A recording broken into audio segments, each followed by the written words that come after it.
சென்னையில் இருந்துக்கிட்டே சிலிகான் வேலியை சைலண்ட்டாக ஓவர்டேக் பண்ண கம்பெனியை பற்றி தெரியுமா?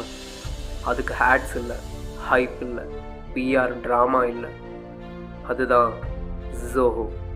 No aggressive marketing, no spotlight, 100+ million users, world wide 150+ countries, billions of revenue. And yes, இது நம்ம ஊர் பிராண்ட். ஸ்ரீதர் வேம்பு யூஎஸில் செட்டில் ஆகலாம், பிக் டெக் லைஃப் சூஸ் பண்ணல, அவர் டிசைட் பண்ணார். இந்தியாவில் டேலண்ட் பில்ட் பண்ண, வில்லேஜில் இருந்துக்கிட்டு குளோபல் சாஃப்ட்வேர் பில்ட் பண்ண ஸ்டோரி இது. இது ஸ்டார்ட் அப் ஸ்டோரி இல்லை, மைண்ட் செட் ஸ்டோரி.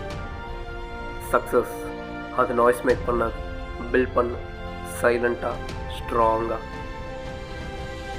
இந்த மாதிரி தமிழ் சக்ஸஸ் ஸ்டோரிஸ் தெரிஞ்சுக்கணுமா? ஃபாலோ பண்ணுங்கள். Because real power always builds quietly.